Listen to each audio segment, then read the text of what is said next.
எல்லாருக்கும் வணக்கம். நான் Hema Subramanian. Welcome to home cooking Tamil. இன்றைக்கி நம்ம ஒரு சிம்பிள் பட் ரொம்ப டேஸ்டியான ஒரு சிக்கன் ஃப்ரை ரெசிபி தான் பார்க்க போகிறோம். இது வந்து நான் போன்லெஸ் சிக்கன் வச்சு செஞ்சுருக்கேன். பட் நீங்கள் வந்து ரெகுலர் போன் வச்ச சிக்கன் கூட யூஸ் பண்ணலாம். ஸோ வாங்க இந்த simple but tasty chicken fry recipe எப்படி செய்யறதுன்னு பார்க்கலாம். இந்த ரெசிபி பண்ணுறதுக்கு இன்றைக்கி நான் 1/2 கிலோ போன்லெஸ் சிக்கனை எடுத்திருக்கேன். இதை சின்ன சின்னதாக மெலிசாக கட் பண்ணிக்கலாம். அடுத்து ஒரு முழு டீஸ்பூன் இஞ்சி பூண்டு இடிச்சது போடுறேன். இது வந்து ஒரு 5 பல்லு பூண்டு, அப்புறம் ஒரு சின்ன துண்டு இஞ்சி எடுத்து இடித்து சேர்த்துருக்கேன். அடுத்து 1/2 டீஸ்பூன் மஞ்சள் தூள், 2 டீஸ்பூன் மிளகாய் தூள், 1 டீஸ்பூன் உப்பு போட்டு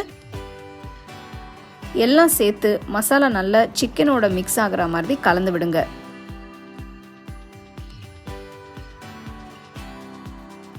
முப்பது நிமிஷம் ஊற விடுங்க. நெக்ஸ்ட் நல்ல அகலமான கடாயில் 2 முழு டீஸ்பூன் நெய் எடுத்திருக்கேன். நீங்கள் நெய் இல்லைன்னா எண்ணெயும் ஊற்றி கூட செய்யலாம். நான் நெய் ஊற்றி செய்கிறேன், அப்போ நல்ல ஃப்ளேவர் கிடைக்கும்.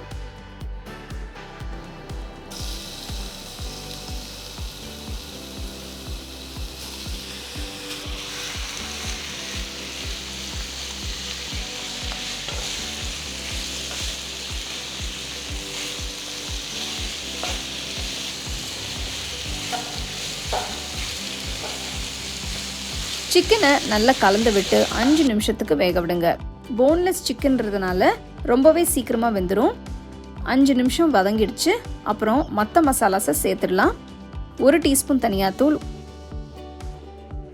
1 டீஸ்பூன் சீரகத்தூள், 1 டீஸ்பூன் மிளகுத்தூள்,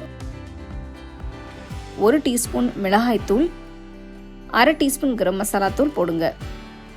பார்த்தீங்கன்னா இன்றைக்கி நான் கொஞ்சம் காரமாக பண்ணுறேன்.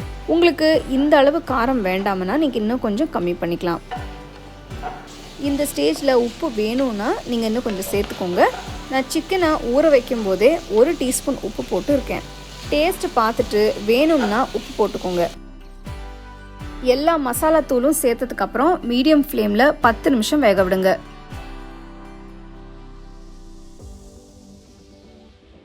போன்லெஸ் சிக்கன்றதுனால வேகிறதுக்கு ரொம்ப டைம் ஆகாது. அதனால 10 நிமிஷத்துக்கு அப்புறம் செக் பண்ணி பாருங்க. பார்த்தீங்கன்னா சிக்கன் ஆல்மோஸ்ட் வெந்துடுச்சு. கடைசியாக 3 பச்சை மிளகாயை நீல வாக்கில் கட் பண்ணி போடுங்க. கொஞ்சமாக கருவேப்பிலையை சேர்த்து கலந்து விடுங்க.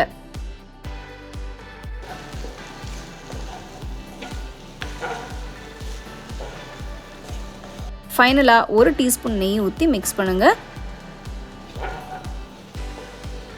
இது ரொம்பவே ஈஸியான ஒரு ரெசிபி. ப்ரோட்டீன் டயட் ஃபாலோ பண்ணுறவங்களுக்கு இது வந்து ஒரு அருமையான ரெசிபி.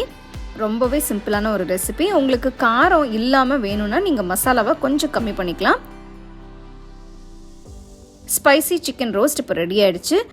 பார்க்கவே ரொம்ப சூப்பராக இருக்குது. மசாலா சிக்கனோட நல்ல கோட் ஆயிருக்கு. அடுப்பை ஆஃப் பண்ணிவிட்டு நல்ல சூடாக சர்வ் பண்ணுங்கள். இதை நீங்கள் அப்படியே ஒரு ஸ்டார்டர் மாதிரி சாப்பிட்லாம். இல்லைனா ரசம் சாம்பாருக்கு கூட நீங்கள் சைட் டிஷ்ஷாக சர்வ் பண்ணலாம். ரொம்ப அருமையாக இருக்கும்.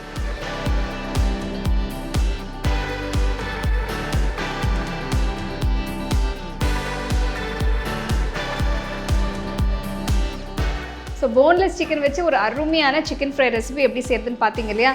இது ரொம்ப ஈஸி. ஸோ குயிக்காக செய்யக்கூடிய ரெசிபி, பிகினர்ஸ் கூட ரொம்ப ஈஸியாக செய்யலாம். ஸோ ஏதாவது ஒரு ரசம் சாம்பாருக்கு ஏதாவது தொட்டுக்கணும்னு நினச்சிங்கன்னா இந்த மாதிரி செஞ்சு நீங்கள் வந்து சர்வ் பண்ணலாம். ரொம்ப டேஸ்ட்டாக இருக்கும். கண்டிப்பாக ட்ரை பண்ணி உங்கள் ஃபேமிலி ஃப்ரெண்ட்ஸோட ஷேர் பண்ணுங்கள்.